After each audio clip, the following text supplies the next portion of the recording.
É com muita alegria que a gente está aqui e agradecemos muito o convite por estar falando aqui no Colab Gov Summit 2024. Eu sou o Eduardo Marques. Eu sou Juliana Palacios. E nós somos do iCities, uma empresa especializada em projetos e soluções para cidades inteligentes. E, obviamente, hoje vamos falar sobre esse tema de cidades inteligentes, que é um tema moderno, é um tema atual, muito se fala sobre isso, mas ainda pouco se conhece no detalhe sobre os verdadeiros conceitos do que são cidades inteligentes, as suas aplicações e principalmente a relação com a gestão pública, né? A relação com a inovação quando a gente fala em gestão pública. Qual a importância de a gente falar hoje em cidades inteligentes em termos de dados, né? A gente está vendo uma transformação muito grande nas cidades em termos de tecnologia. A gente está vendo uma entrada muito grande de veículos elétricos, né? São 20 milhões de veículos elétricos em 2020 que entraram nas cidades no mundo inteiro, consumindo uma energia, alterando a forma como a gente consome energia. A gente tem um dado da ONU, que é uma previsão até 2050, mais de 70% da população mundial já vai estar vivendo em cidades. Só para vocês terem uma ideia, na América Latina esse número já é superior a 85%. Então, a gente já percebe no dia a dia, nas grandes cidades brasileiras, né, nas grandes cidades que a gente está acostumado, uma pressão muito grande de pessoas nessa infraestrutura e os problemas que isso causa. As cidades também são os consumidores de 80% da energia do mundo inteiro, são responsáveis por 75% da emissão de gás carbônico e também pelo consumo de matéria-prima, 75% no consumo de matéria-prima. Então é muito importante a gente olhar para as cidades e essa imagem ela mostra exatamente o resultado, né, de cidades que crescem sem muito planejamento, de cidades que têm grandes populações e que colocam uma pressão muito grande na infraestrutura e exigem da gestão pública ações rápidas e nem sempre são rápidas, né? A gente sabe que tem limitação de orçamento, a gente tem muitas limitações quando a gente fala em cidade. E aqui tem cidades tanto populosas, essa imagem da direita aqui parece São Paulo, mas é Los Angeles, né? Uma cidade que sofre muito com congestionamento. Então a gente vai para a ideia, a gente quer trazer para vocês inicialmente o conceito do que são e o que não são cidades inteligentes. E essa imagem é muito representativa, né? Para quem conhece o cenário dos Jetsons, muitas pessoas, quando a gente fala em cidades inteligentes, à primeira vista já vem com uma imagem do Jetson e pensam em cidades do futuro, né? E aí uma das cidades que hoje são uma representação de cidade do futuro no mundo é a cidade de Dubai. É uma cidade altamente tecnológica, é uma cidade que hoje é uma cidade com muitos prédios modernos, ela tem uma infraestrutura moderna. Ela é uma cidade tecnológica? Sim. Necessariamente ela é uma cidade inteligente? Não necessariamente. Por quê? Porque ela não tem um conceito muito forte de inclusão social, ela não tem muito o conceito da sustentabilidade, então não necessariamente ela é uma cidade inteligente, e sim é muito mais uma cidade tecnológica. A gente tem também várias iniciativas no mundo, por empresários, por governos, de desenvolvimento de novas cidades, construídas do zero. Aqui é um caso na Arábia Saudita, né, a cidade de El Ain, que é uma cidade que está sendo pensada nos mínimos detalhes para ser construída dentro de um prédio e as pessoas viverem dentro desse espaço confinado. O ponto é, a gente ainda não sabe como as pessoas vão ocupar esse espaço. Esse é um ponto bem interessante, a gente vai comentar um pouco mais adiante. E um outro caso que a gente traz aqui é a cidade de Singapura, né? A Singapura é uma cidade-estado do Sudeste Asiático, tinha os problemas muito semelhantes com o Brasil. Ela está numa região tropical como o Brasil, né? Sofre também da questão do aquecimento global, mas ela é uma cidade que tem uma característica muito importante, que é o uso de áreas verdes, além da tecnologia, além de vários projetos de sustentabilidade, além da inovação e empresas que estão presentes nessa cidade. Singapura conseguiu, com prédios sustentáveis, se tornar uma cidade realmente referência no mundo, por ela entender, os gestores entenderem onde essa cidade está localizada, quais são os desafios dessa região, e trabalharam diversas políticas, diversos projetos para transformar o que hoje é Singapura, que é sim uma cidade referência quando a gente fala em cidade inteligente. Então, em resumo, quando a gente vai trazer um conceito teórico do que é cidade inteligente, né, o Smart City, ela tem que envolver um pouco de todas essas facetas aqui, que vai desde inclusão social, pensar na questão dos prédios, né, que também se desdobra na habitação social, pensar em fontes de energias renováveis, pensar em transporte, né? Hoje um dos grandes desafios das cidades do mundo é a questão do transporte. Pensar na questão do meio ambiente, né? A cidade ela tem que ser sustentável, ela tem que mitigar e reduzir o impacto dela no meio ambiente. Pensar em serviços públicos, serviços urbanos, como esses serviços estão sendo entregues para a população. pensar na segurança, né? Obviamente aqui a gente sabe que o Brasil sofre muito com a questão de segurança nas cidades. Pensar em saúde, né? E pensar em como a tecnologia, como os novos processos vão melhorar a entrega de saúde para a população. Pensar em educação e cultura, né? É extremamente importante pensar em como você traz para uma cidade um conceito de cidade inteligente, mas mantém aquela cultura, enaltece a cultura que a cidade já tem. Pensar em governo, e quando a gente fala em governo, a gente está aqui no evento que está tratando especificamente disso, do governo digital, em melhorar o governo, em fazer um grande upgrade no governo. E, por fim, qualidade de vida. A qualidade de vida ela tem que ser o ponto central de quando a gente pensa qualquer projeto para a cidade, ela precisa trazer de alguma forma, como consequência direta ou indireta, qualidade de vida para a população. Então, uma cidade inteligente é você ter de uma forma, claro que um pouco utópica, um pouco de cada um desses aspectos sendo aplicados no dia a dia. E aí a gente gosta de trazer essa imagem que é um pouco de uma representação visual do que para nós é uma cidade inteligente, porque nessa imagem a gente consegue ver pessoas na rua, a gente consegue ver várias economia criativa, a gente consegue ver as pessoas tendo, né, diversas formas de trabalho, mobilidade ativa, bicicletas, áreas verdes, prédios sustentáveis, lojas, enfim. A gente consegue ver um pouco do que a gente gosta de falar bastante, né, Ju? Uma cidade feliz, né? Para nós, um dos melhores indicadores de uma cidade inteligente é onde a população vive mais feliz, né? Independente do formato, mas se a população vive feliz, quer dizer que ela tem, de alguma forma, um melhor acesso a um serviço público, ela tem melhor saúde, ela tem melhor segurança, ela tem mais emprego, mais oportunidades de trabalho. Então, é uma representação do que a gente entende por ser uma cidade inteligente. Um outro exemplo que a gente gosta muito de trazer é a cidade de Barcelona, que lá no século XIX, 1859, foi desenvolvido o primeiro planejamento urbano da cidade pelo nosso grande saudoso Ildefons Cerdà, que foi um arquiteto urbanista lá de trás, que previu como a cidade de Barcelona poderia crescer e criou um projeto das manzanas, né? Criou essa imagem que é bem característica de Barcelona e que são essas manzanas que são basicamente uma mistura de residências com comércio, e você tem internamente uma área de convivência dessas em cada um desses quarteirões. Vocês têm os cantos com esses chanfros, né, que facilita o encontro das pessoas, facilita até a questão da segurança nas esquinas. E também outros conceitos foram aplicados recentemente, que é o conceito dos superblocos, né, que são conceitos que a gente vai falar um pouco mais adiante, que são conceitos de você reduzir o acesso a veículos, principalmente veículos a combustão, em algumas áreas da cidade. A gente vai falar um pouco mais sobre isso. E também aumentar o espaço verde por habitante. Só que Barcelona, quando a gente volta aí nos anos 90, Barcelona, assim como muitas cidades da Europa, foi uma cidade que teve o seu boom do automóvel, né? Então era uma cidade que tinha muitas indústrias, muitos automóveis, e quase que um terço da população de Barcelona já passou por problemas de saúde, problemas por conta da poluição do ar. Então eles começaram a pensar como as cidades europeias, né, naquela época, começaram a trabalhar políticas para mitigar a questão de saúde. Então era um pouco de tirar os veículos das ruas, incentivar o uso da bicicleta, e Barcelona pensou algo a mais, né? E aí, pegando um pouco do que a gente conhece por transformações urbanas e áreas degradadas das cidades, muitas vezes as áreas degradadas ou áreas abandonadas, elas basicamente acontecem por uma simples mudança da economia da cidade. Então aqui a gente vê uma imagem do bairro Poblenou de Barcelona, que era o antigo bairro industrial da cidade. A gente vê muitas indústrias, que a partir do momento que a indústria se modernizou, aqui eram muitas indústrias têxteis, né? Era muita indústria da Revolução Industrial. E a partir do momento que a gente traz uma nova geração de indústrias, a economia da tecnologia, a economia do conhecimento, toda essa região que tinha indústrias antigas, ela fica abandonada.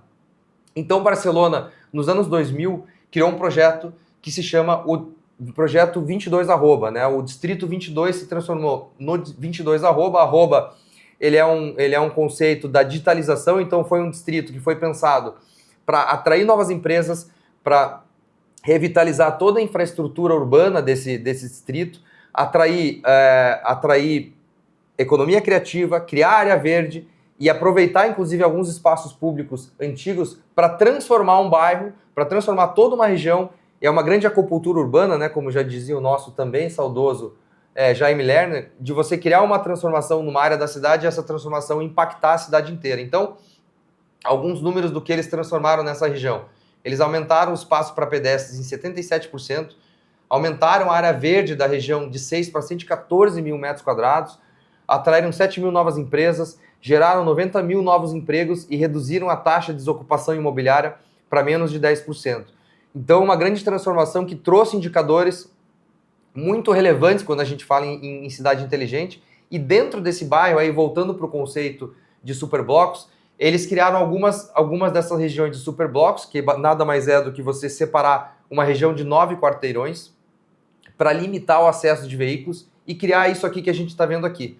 Criar uma área muito mais favorável para o pedestre, para o ciclista, inclusive até para crianças, né? A gente vê aqui uma outra imagem de um cruzamento onde você tem apenas uma via para passagem de carro e o resto da rua, o resto das ruas foi ocupado pela população, com parques, com acesso a crianças, com playgrounds, com outros usos e ocupações da rua que tornaram a rua muito mais, inclusive, segura, né?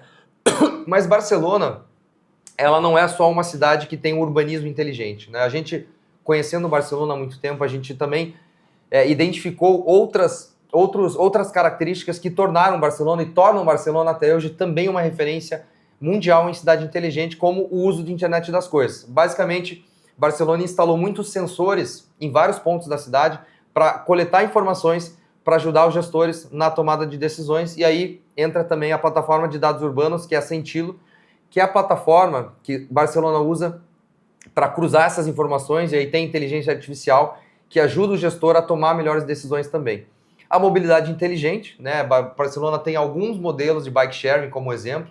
A gente tem um sistema também de metrô que funciona bem, a gente tem sistemas de transportes, vias para uso de bicicleta também que funcionam bem, e um ponto muito interessante que pouca gente fala sobre isso, que é a pavimentação, né? Barcelona convida você a andar pelas ruas, né? Então isso também favorece a mobilidade ativa.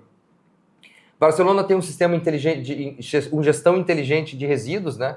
Algumas dessas regiões, elas coletam resíduos por um sistema subterrâneo para evitar que um caminhão que polui entre numa região e atrapalhe o trânsito, polua o ar. Então, um sistema inteligente de resíduos funciona muito bem em Barcelona. A infraestrutura digital e de conectividade, que faz com que Barcelona tenha essa grande espinha dorsal que conecta toda ela por fibra ótica e por uma conectividade Wi-Fi. Uma plataforma que se chama plataforma Decidim, que é de participação cidadã, a Juliana vai falar bastante sobre isso depois. Barcelona também tem o uso de energias renováveis e muitos edifícios inteligentes, e saúde e bem-estar inteligente também como algo que impacta muito a população. E quando eu comentei ali daquele bairro 22 esse bairro ajudou muito a impulsionar o que a gente chama de um ecossistema de inovação e uma promoção da economia do conhecimento, o que fez com que Barcelona atraísse e retesse muitos talentos da nova economia, né? Desenvolvedores, empreendedores que querem desenvolver negócios inovadores, eles procuram a cidade de Barcelona para desenvolver isso, porque a cidade de Barcelona, ela preparou e ela tem todas as ferramentas e toda a infraestrutura para que esse empreendedor possa desenvolver seu negócio lá, e isso tem um impacto absurdo na economia da cidade. E aí a Juliana vai nos contar um pouco, beleza, depois de tudo isso, eu, gestor público, né? Por onde eu posso começar? Sim. E acho que antes de responder essa pergunta, né, eu deixo mais uma pergunta. Muitas pessoas, ao ouvir falar de cidades inteligentes, entendem que é uma cidade extremamente tecnológica e começam a olhar para esse conceito quase que centrado na tecnologia. E a gente recebe muitas vezes a pergunta: uma cidade inteligente é essencialmente tecnológica? Então essa também é a pergunta que eu gostaria de deixar para vocês. Algumas pessoas dizem que sim, outras pessoas dizem que não. A gente tem um residual, né, até de entendimento do que é cidade inteligente, porque esse termo, quando ele surge nos anos 80, ele surge dentro das grandes empresas de tecnologia, principalmente, né, devido às tecnologias de processamento de dados. Ele é impulsionado nos anos 90, então ele tem uma origem até acadêmica dos seus estudos, das suas publicações, muito próxima da evolução tecnológica digital.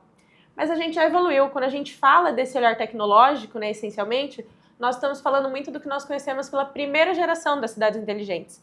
E hoje nós já vivemos a terceira, caminhando para uma quarta. Então hoje nós falamos de cidades inteligentes, onde a tecnologia é uma ferramenta. Essas cidades inteligentes, elas são centradas nas pessoas, no cidadão. é o novo termo, né, o cidadãocentrismo, né? Então é colocar as pessoas no centro e mapear, entender essas necessidades, e as soluções são propostas de pessoas e para pessoas. E para isso nós temos uma ferramenta que vem da tecnologia, né, que nos traz, aliás, diversas soluções e ferramentas que nos permitem dar escala, né, para todas essas soluções. Dependendo da corrente que a gente estuda de cidades inteligentes, né, se a gente for para uma corrente americana, a gente vai encontrar conceitos tecnológicos mais intrínsecos a esse tema. Quando a gente vai para uma corrente europeia, a gente já encontra discussões mais centradas nas pessoas.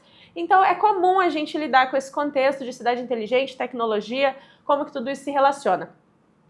E agora, voltando em por onde começamos, o que eu quero trazer para vocês são algumas peças-chave para quando nós falamos de soluções, pensamentos de cidades inteligentes, e sempre considerando que cidade inteligente é muito mais um processo, uma forma de se pensar as cidades, do que um framework ou uma lista de objetivos que a cidade tem que atingir para se tornar inteligente. Então, dentro desses diversos pensamentos e ferramentas, né, que são essenciais para a cidade inteligente, o primeiro que eu destaco é a inovação. E como que a inovação ela pode ajudar as cidades a seguirem esse caminho? Quando nós falamos dessas cidades, das nossas cidades hoje em dia, a gente lida com um cenário complexo. A gente tem que resolver problemas que nós herdamos do passado. Então, nós temos problemas de mobilidade, de moradia digna, de transporte, de saúde, de segurança, que são frutos da forma com que nós vivemos. Então, são os nossos problemas que a gente herdou do passado. Nós temos os problemas do hoje, as necessidades do cidadão, né, essas demandas latentes do cidadão. Então, hoje, o momento em que a gente vive, né, onde as pessoas querem todos os seus desejos, os seus anseios respondidos na hora, né, a gente quer tudo na palma da mão, no celular, respostas rápidas, soluções. Nós queremos ter até um poder de escolha maior, né, sobre os nossos serviços, e isso exige uma agilidade muito grande da gestão pública. E nós temos também que nos preparar para os problemas do futuro, e esse futuro que nós ainda não conhecemos. Então, como que a gente prepara as nossas cidades para lidar melhor com o que está por vir, sendo que a gente ainda não conhece, né, as tecnologias, as características, os caminhos para onde as nossas cidades vão, né? Eu gosto de exemplificar muito isso com o caso da educação. Como que a gente educa crianças para um novo futuro, para serem pensadores, empreendedores, criadores de solução, se a gente ainda desconhece esse futuro? Então, esse ambiente de ter que lidar com problemas do passado e do presente e do futuro nos traz diversos desafios que começam a se tornar muito para o que a gente tem de recursos para resolver. Então, o recurso que anteriormente resolvia um problema ou dois, de repente nós temos que resolver 3, 4, 5. E nesse contexto, a inovação vem nos apoiar. A inovação é a ferramenta que nos permite, né, a evolução de processos, a melhoria, a proposta de novas soluções, né, ampliar esse impacto positivo para conseguir resolver esses problemas complexos. E junto dela anda a tecnologia, que tem esse poder de dar escala, né, de gerar o alto impacto. Então, quando a gente consegue encontrar o caminho de uma solução, a gente vai ter N tecnologias à nossa disposição para conseguir aumentar esse impacto e dar conta de ainda mais problemas com um recurso reduzido. Porque a realidade das nossas cidades é que, com o aumento populacional, conforme o Eduardo trouxe, a gente tem uma série de consequências, uma sobrecarga na infraestrutura dessa cidade que não necessariamente cresceu no mesmo ritmo. Temos mais problemas, mais demandas, e quando nós olhamos para a arrecadação e a questão financeira do município, ela pode até estar crescendo positivamente, mas num ritmo muito mais lento. Então a gente começa a ter gaps e ter muito menos recursos para mais problemas, e é através da inovação e com o uso da tecnologia que nós conseguimos reverter esse cenário e oferecer mais soluções e melhorar a qualidade de vida nas pessoas dentro das nossas cidades. E acho que uma prova, né, de que esse cenário vem mudando, né, porque também as pessoas às vezes perguntam, poxa, mas inovação, eu tenho que inovar, eu não tenho que inovar, eu não gosto de inovação, tenho que me adaptar ou não. É quando nós olhamos para o nosso cenário regulatório, nosso cenário de leis, e a gente vê alguns marcos, né, bem significativos no avanço da inovação, tanto no entendimento quanto em ferramentas de aplicação e de contratação de inovação. Né? Por muito tempo a gente tinha até algumas dúvidas, por exemplo, em como que a gente qualifica algo como inovação ou não. né? Quando a gente vai tratar, quando a gestão pública vai pensar em contratar uma solução, em adquirir, como é que a gente prova se isso é inovação ou não? Então faltavam algumas respostas. E de alguns anos para cá, a gente vem tendo um avanço muito grande no nosso cenário legislativo. O Brasil é um dos países que tem o melhor arcabouço legal para soluções de inovação do mundo. Então, nós somos estudados pela gama de ferramentas que nós temos direcionadas para a inovação, e isso também nos ajuda a entender que a inovação é um caminho sem volta, né? A adoção de novas tecnologias, a criação de novas soluções, nós precisamos olhar para isso e incorporar a inovação no nosso dia a dia. E assim como isso acontece no mercado privado, não é diferente da gestão pública. Então, a gente começa a entender que é necessário estudar, é necessário reaprender, né? A gente tem uma série de mudanças, até de cultura, que nós precisamos fazer, né? Até em nós mesmos.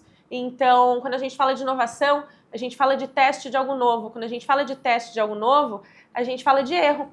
Porque se a gente está lidando com algo novo, nós não temos certeza de que isso vai dar certo. Quando a gente diz que quando a gente começa, né, a olhar para uma solução inovadora, e ela começa a dar muito certo de cara, ela não é uma inovação, porque a gente está só na nossa zona de conforto. Então, a inovação nos traz o erro como parte de um processo. E só isso já é uma mudança significativa na gestão pública, porque quando nós falamos de gestão pública, nós falamos de buscar as soluções mais assertivas, né, para garantir até o emprego correto dos recursos públicos. Então, tem uma série de mudanças, inclusive de cultura, que acompanham todo esse processo. E o segundo ponto-chave que eu trago, né, que anda muito próximo desse momento de inovação e de tecnologia que nós vivemos, é a transformação digital. E a transformação digital, ela não é necessariamente algo novo e recente, né? Nós temos, por exemplo, um programa, o Cidades Digitais, que vem desde o ano de 2012, né, buscando trazer infraestrutura de conectividade para os municípios brasileiros, onde para 334 municípios brasileiros, né, selecionados, distribuídos por todo o nosso território, foram destinados 241 milhões para um programa de implantação de infraestrutura de conectividade. Então, redes de fibra ótica, aplicativos e plataformas intragovernos para conectar esses serviços, capacitação desses servidores e alguns pontos de Wi-Fi em espaços públicos para acessibilidade da população. E ao longo de 10 anos, esse programa conseguiu atingir 59% desses municípios propostos. E isso nos trouxe uma série de aprendizados, porque quando a gente fala de infraestrutura de conectividade no Brasil, que é um território tão amplo e diverso, nós temos N desafios territoriais. Para quem quiser conhecer mais sobre o programa, vocês podem consultar também o site do Ministério de Comunicações, lá vocês vão encontrar mais dashboards de que municípios são, como avançou, então quem tiver curiosidade, fiquem à vontade. E hoje, quando a gente vem para o nosso contexto de transformação digital, né, a gente tem um marco significativo, que é a nossa Lei de Governo Digital, e ela traz, né, principalmente a transformação digital, né, aplicada ao governo, então essa diretriz para os governos se tornarem digitais, visando o aumento da eficiência da administração pública, especialmente por meio da desburocratização, da inovação, da transformação digital e da participação cidadã. Então, quando nós falamos dessa Lei de Governo Digital, o que a gente encontra? A gente encontra um direcionamento para o governo para que ele se transforme em plataformas digitais de serviço ao cidadão, às pessoas. É muito do que a gente encontra hoje, por exemplo, com o GovBR, essas grandes plataformas de serviços ao cidadão. Então, isso é uma tendência, né, de que a gente desdobre isso também para os serviços municipais, para que as cidades sejam plataformas de serviços ao seu cidadão, promovendo uma maior até inclusão de pessoas em toda essa rede de serviços. Então, o objetivo dessa lei é ampliar cada vez mais os serviços oferecidos à sociedade, garantindo também a acessibilidade e disponibilidade dos serviços por meio de celulares e incentivando a troca de informações de forma mais ágil entre diferentes repartições da administração pública. Então, também uma forma de olhar para esses dados e para esses serviços com o que a gente chama de interoperabilidade, multissetorialidade. Então, também um olhar de eficiência, onde a gente entende que a gente não precisa do cadastro do cidadão repetido nas diferentes secretarias, investindo várias vezes o recurso em um mesmo processo de cadastro do cidadão. A gente começa a trabalhar com esses serviços em comuns integrados, onde o recurso investido uma vez alimenta diversos setores da cidade. E outro marco que eu trago para vocês, que também acho que consolida esse direcionamento e como se torna essencial nós falarmos de transformação digital, é a Carta Brasileira de Cidades Inteligentes, que ela vem, né, para traduzir para o contexto brasileiro o tema de cidades inteligentes, porque até então nós só trabalhávamos com conceitos do exterior, né? Então, aplicando todos esses conceitos ao nosso território, à nossa cultura, à nossa realidade, né? A Carta Brasileira vem com esse papel de ser a primeira agenda pública que traz uma conceituação de cidades inteligentes para o Brasil. E no seu resultado de 8 objetivos estratégicos, se vocês repararem, nos 8 nós encontramos a presença da transformação digital. Então já é entendido, né, que é um caminho necessário. Né, quando nós falamos desse novo mundo que nós vivemos, um mundo conectado, né, um mundo smart, onde com o celular nós temos uma gama de informações, né, tão grande que o desafio não é mais nós encontrarmos uma informação, mas é no meio de tanta informação nós encontrarmos qual é a informação correta ou qual é a informação útil para o nosso problema. Então, nesse universo, a Carta Brasileira também consolida nos seus 8 objetivos estratégicos a presença da transformação digital como um caminho para os municípios se desenvolverem. E eu gosto de destacar também uma grande oportunidade que nós temos com o contexto da transformação digital, que é o de transformar, né, hoje a nossa postura, né, individual até de pessoas e o resgate da cidadania. Então, quando nós falamos desse processo de transformação digital, nós trabalhamos muito com a comunicação cidadã. E com a comunicação cidadã, nós buscamos o resgate de todas essas pessoas e a inclusão de todas essas pessoas, esse reengajamento do cidadão nos processos e nos serviços que a gestão pública oferece. Então, esse elo que muitas vezes foi se perdendo é uma das coisas que a gente busca resgatar quando nós falamos, né, de sempre manter os canais de comunicação cidadã abertos e esse canal de escuta e de fala com o cidadão que muitas vezes já está ali na sociedade desacreditado de uma gestão pública, desacreditado dos serviços de educação, de saúde. Então, nós temos uma nova oportunidade de troca, de comunicação e de reengajamento desse cidadão e dessas pessoas. Quando nós começamos esse processo, e quando nós falamos de transformação digital, eu acho que a gente tem uma ferramenta também que eu gosto de destacar, que ela é muito importante, que ela nos traz uma grande oportunidade de resgate, né, da comunicação cidadã e da interação da gestão pública com as pessoas, com o cidadão, com os moradores ou até as pessoas que estão a passeio em uma cidade. Então, quando nós falamos de comunicação cidadã através da transformação digital, nós temos uma ferramenta que ela pode trabalhar, né, de uma forma inclusiva essa comunicação e o reengajamento do cidadão. Então, abrir esses canais de troca, né, de fala, de escuta com o cidadão, começar a entender as demandas, como ele está querendo se expressar, o que ele busca no poder público. Muitas vezes até isso pode se tornar, assim, a gente pode ter até uma resistência, quase que de um medo, de que o cidadão ele só vai vir reclamar, né, ele só vai vir para criticar, para reclamar. Mas é importante a gente consolidar, né, esses canais de comunicação cidadã, de escuta, de retorno, né? Nem sempre a gente vai conseguir atender o que o cidadão está demandando, mas a gente precisa dar um retorno do que está sendo feito. E esse processo ele se torna essencial para que a gente caminhe, né, do reengajamento do cidadão para uma postura de cidadão ativo. Quando essas pessoas que muitas vezes se desconectaram da gestão pública, elas vêm para um papel de cidadão ativo, um papel de protagonista da cidade, onde eles começam, né, a olhar para um processo de construção coletiva, onde a cidade ela é parte, né, de todos. Então eles começam a se engajar novamente com essa cidade, se sentir partes e pertencentes de algo. E o passo seguinte, depois que nós conseguimos reengajar o cidadão e torná-los ativos, é o passo de tornar o cidadão participativo, colaborativo. Onde ao invés de um cidadão desconectado, que muitas vezes só criticava uma gestão pública, nós temos um cidadão engajado que quer fazer parte e colaborar com a gestão pública.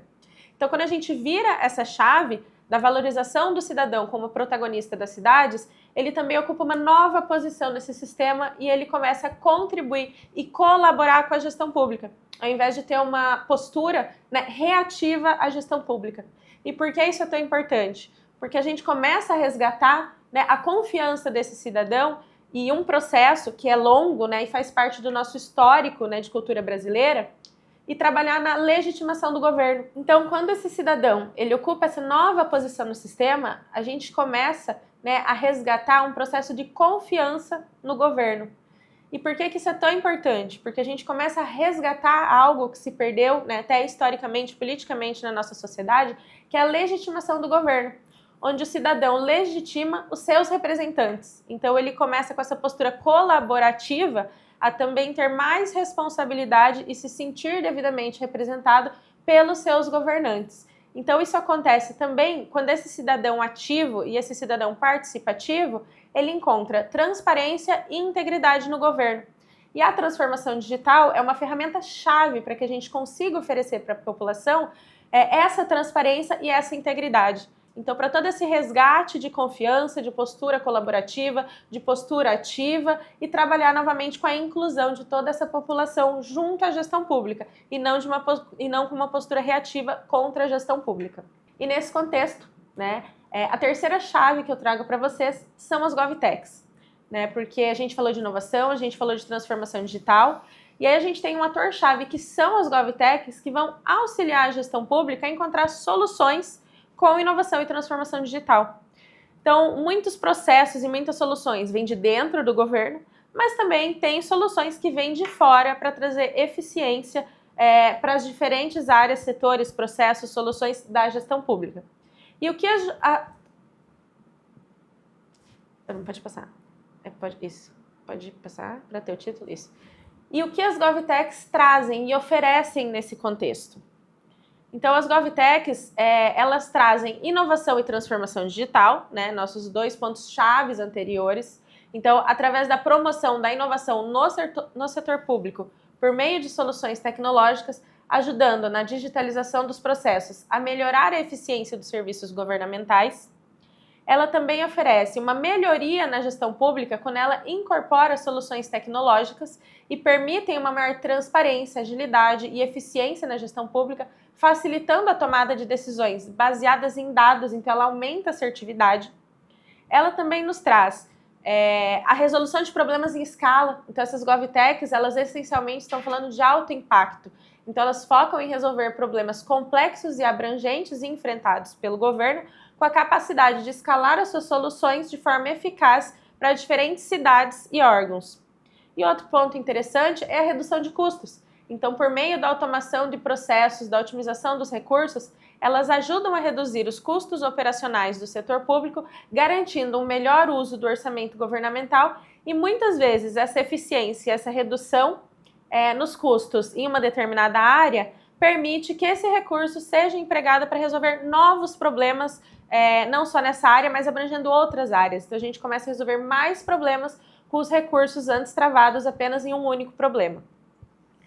E um último ponto é a eficiência e a responsividade. Então, elas aumentam a capacidade de resposta dos governos aos desafios públicos. Elas permitem uma prestação de serviços mais eficientes e orientadas, de fato, para as necessidades dos cidadãos. E assim como a gente fala de tecnologia, né, do universo imaterial, é importante a gente olhar para esse último ponto-chave, que são os espaços públicos e a sustentabilidade.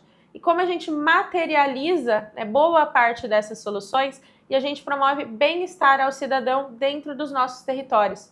Porque a gente diz que as cidades, elas são os territórios onde todas as nossas inter-relações acontecem. Então também é importante a gente olhar, né, para os efeitos e os impactos no nosso mundo tangível e material dessas soluções.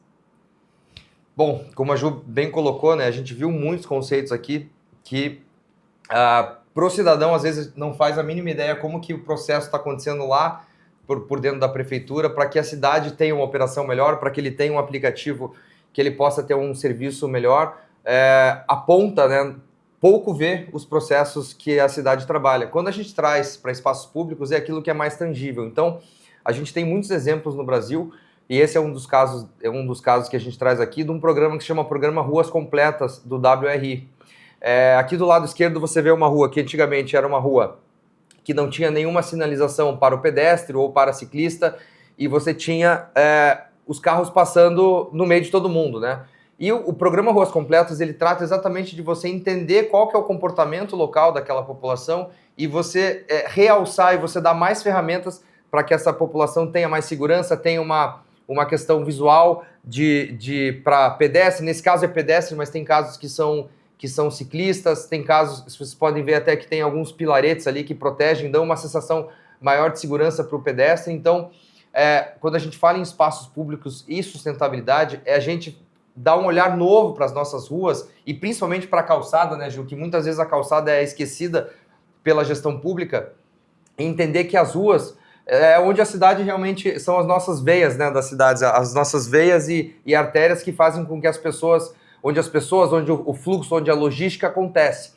Então a gente tem aqui um exemplo, né, de quando a gente passa de um tráfego misto somente com veículos e traz para uma rua completa, a gente inclui um espaço para o ciclista, a gente inclui ruas e faixas exclusivas para ônibus, como a gente já vê em muitas cidades brasileiras, faixas exclusivas para táxis, que também existe. E a gente consegue ver do lado aqui o estudo desse projeto, é que a gente consegue, quando a gente traz essa visão, quando a gente traz essa nova hierarquia de veículos, a gente praticamente, nesse caso aqui, dobrou a quantidade de pessoas que você consegue deslocar por hora, né?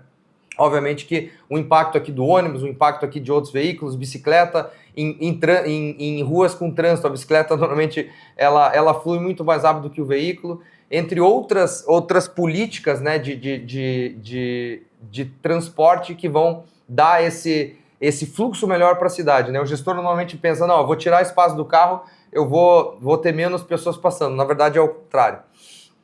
E aí também tem outro dado interessante aqui, quando a gente fala de espaços públicos, é muito pensado no cidadão, e a gente está falando aqui de pessoas, a gente está falando aqui de salvar vidas, né? Esse aqui é um outro estudo também do WRI, que mostra que as vias acalmadas das cidades, quando você acalma uma via para 40, para 30 km por hora, não é pela boa vontade de algum gestor, mas é por um dado específico que traz que durante um acidente, né, a probabilidade de morte de um carro que vai atropelar um pedestre, um ciclista ou qualquer outro ser vivo é de 10% quando você está a 30 km por hora, 30% com 40 km por hora, e olha o aumento, né? Se aumenta 10 km por hora, você já está aumentando para 85% a morte quando a gente está falando de algum tipo de atropelamento. Então, quando a gente traz esses projetos de ruas completas, e de novo, né, esse projeto é só um exemplo, tem várias outras formas de fazer isso, pensar nas pessoas que estão vivendo ali, pensar em aumentar a segurança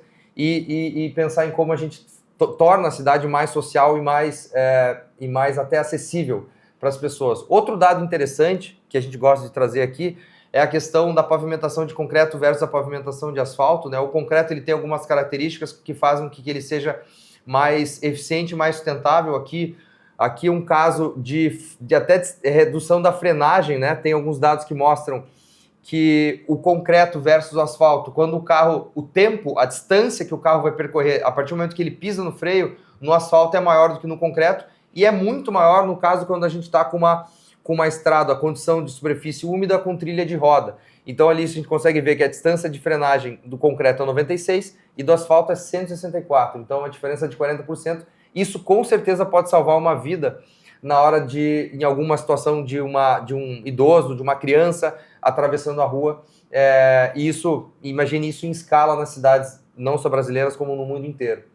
E quando a gente fala também em espaços públicos, ainda é pouco falado, mas a gente defende muito o conceito de falar em cidades acessíveis, né? E em cidade acessível nada mais é do que você trazer para a escala urbana tecnologias, conceitos e projetos que vão melhorar o uso dessa cidade por pessoas que têm problemas de acessibilidade, né? Pessoas idosas, pessoas que dependem de uma cadeira de roda, pessoas surdas, pessoas cegas. Então a gente tem hoje diversas tecnologias, né, como sinais sonoros, para quando uma pessoa cega poder saber quando ela vai atravessar a rua, os pisos táteis, né, que são, as pessoas conseguem sentir exatamente onde ela está pisando, o piso tátil direcional, os sinais sonoros acelerados, né, quando o sinal acelera quando o pedestre vê que o sinal está perto de fechar, entre outras soluções tecnológicas, e principalmente a questão da calçada acessível, né? A questão da calçada acessível é muito importante, porque se a gente for olhar aí pelas nossas ruas brasileiras, tem ruas que mal as mulheres que andam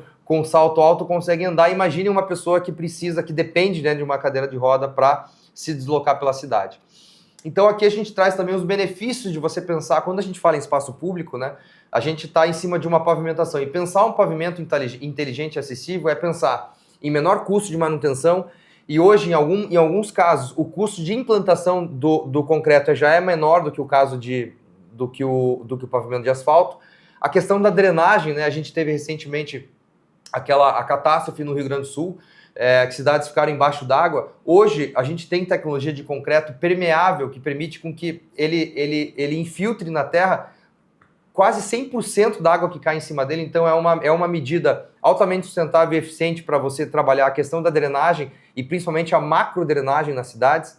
O incentivo à economia local, né? Porque o concreto, existe muito mais concreteiras locais do que empresas de asfalto, então você trabalha muito essa economia local de você favorecer um fornecedor local, você reduzir as distâncias do transporte desse material, então tem uma questão da sustentabilidade. A acessibilidade, como a gente falou, né, o concreto ele tem uma superfície mais plana para quem depende dessa caminhabilidade. A redução do efeito da ilha de calor, né, para quem não sabe, a ilha de calor é o efeito das cidades que tem muito concreto, muito asfalto, muito prédio, de esquentarem muito em dias de muito sol. Então a gente tem estudos que mostram que quando você troca o asfalto pelo concreto, a temperatura ela chega a reduzir em 3 a 4 graus nos grandes centros. E o que a gente já comentou antes da questão da redução da distância pós-frenagem, que também é um aspecto que pode salvar vidas, né? Quando a gente pensa no pavimento inteligente e acessível. Trazer um case aqui sobre essa questão da infraestrutura inteligente, né? A gente tem um projeto recente na cidade de Curitiba que foi trabalhar o bairro novo do Caximba. O Caximba era um bairro, era antiga área, aterro sanitário da cidade, então era um lugar onde tinha muito lixo, ainda na superfície, e muitas famílias morando em vulnerabilidade social. Então foi pensado entre Prefeitura e IPUC, né, o Instituto de Planejamento Urbano de Curitiba, um projeto onde fosse feito ao mesmo tempo que protegesse o manancial de água da cidade, que tem uma região muito significativa no Caximba, também criasse habitações sociais e criasse um novo plano urbanístico para que essas pessoas pudessem ter condições melhores de vida, ao mesmo tempo que estivesse protegendo o meio ambiente. E, obviamente, no outro lado desse bairro, em cima do aterro, foi feita uma grande usina solar fotovoltaica que alimenta grande parte da demanda de energia dos prédios públicos da cidade de Curitiba. Então esse é um case legal, que obviamente ele pode ser implantado em escalas menores em outras cidades brasileiras, mas é um case que mostra muito bem essa questão de como trabalhar projetos de sustentabilidade, de espaços públicos, quando a gente pensa nessa questão social. E fazendo um fechamento aqui da nossa fala, né, como esses conceitos de cidades inteligentes estão sendo difundidos pelo mundo, né? A gente quer trazer aqui a importância de eventos como esse que a gente está aqui, do Colab GovTech Summit, mas outros eventos também trabalham conceitos de cidades inteligentes, conceitos de governo digital, de governo inteligente, e também da capacitação como aceleradores do desenvolvimento das cidades. Antes do desenvolvimento das cidades, né, Juliana, é o desenvolvimento dos gestores, né? Para a gente poder melhorar as cidades, a gente precisa fazer com que os gestores se conectem com essa rede, uma rede maior, uma rede de especialistas, a rede de empresas, para que eles possam cada vez mais estar sensibilizados e conhecer, né, cases que deram certo no Brasil e no mundo para poder levar para suas cidades. Então, a gente fazendo aqui um pouco do mapa, né, dos principais eventos de cidade inteligente no mundo, capitaneados por Barcelona, né, que é o Smart City Expo World Congress. Hoje, esse evento já está em vários lugares do mundo, né? Aqui no Brasil, ele acontece em Curitiba, é o Smart City Expo Curitiba, que acontece desde 2018 aqui no país, e hoje é o maior evento de cidades inteligentes aqui no Brasil. O evento em Barcelona acontece desde 2011, né? Um evento que congrega e reúne atores, prefeitos, gestores, empresas do mundo inteiro para debater esse assunto em Barcelona. Ele acontece sempre na primeira quinzena de novembro. Se você que está assistindo esse evento agora em dezembro já quer se programar para daqui a um ano participar desse evento em 2025, esse é um evento que vale a pena colocar na agenda, porque é um evento que é realmente um marco aí de Smart Cities no mundo. O iCities, ele leva para esse evento sempre toda uma delegação, então a gente leva uma delegação de brasileiros para conhecer os projetos que a cidade tem, para visitar na prática aquele bairro do 22 arroba que também a gente comentou, e para realmente estimular esses gestores a estar no ambiente que inspira você a pensar em projetos inovadores para a sua cidade.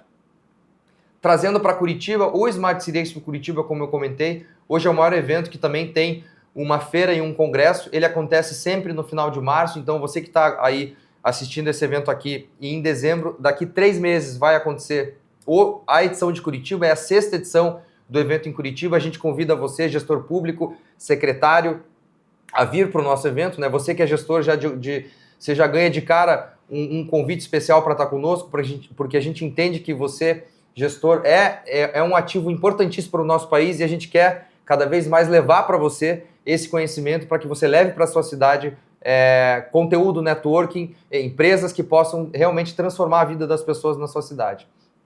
Junto com o nosso evento, a gente também desenvolve para gestores umas visitas técnicas em projetos que foram feitos dentro de uma realidade nacional. Então, a gente faz aqui em Curitiba diversas visitas técnicas que envolvem projetos na área de segurança alimentar, na área social, na área de sustentabilidade, na área de prédios sustentáveis, construções, tecnologia, planejamento urbano, entre alguns outros assuntos que foram e são ainda altamente relevantes para a cidade e que facilmente podem ser exportados, né, para outras cidades brasileiras. E a gente também desenvolve programas de capacitação específica e de assessoria com desenvolvimento de planos estratégicos para a cidade inteligente, com diversos entes regionais no Brasil, né, Sebrais, governos estaduais, para que esses gestores peguem todo esse conhecimento que foram adquiridos aí nos eventos, nas missões, e realmente comecem a colocar esse conhecimento no papel, na prática, como a Juliana comentou aqui, né? Como começar, né? A gente tem aí uma rede de parceiros que pode ajudar vocês a tirar essas ideias que estão surgindo. Eu imagino que muitas ideias aí no meio dessa palestra e em todo esse evento aqui do Colab GovTech Summit, vocês devem estar borbulhando ideias e a gente quer ser aí um dos agentes a ajudar vocês a tirar essas ideias e colocar na prática.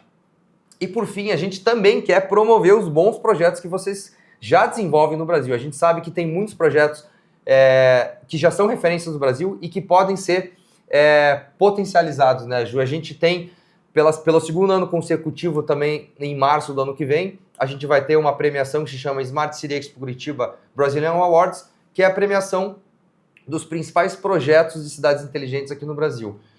No ano passado, a gente teve a inscrição de 300 cidades brasileiras, né, que participaram. Esse ano, a nossa meta é dobrar isso. A gente quer realmente promover você que tem projetos de cidades inteligentes pelo Brasil. Então, a gente se despede dessa conversa. Isso aqui não é o começo, mas, quer dizer, não é o fim. Ele é só um começo numa discussão. A gente está à disposição para conversar com vocês aí nos eventos, nos encontros, junto com o Colab, né? A Juliana, gerente de projetos estratégicos, eu, Eduardo Marques, diretor de estratégia e inovação.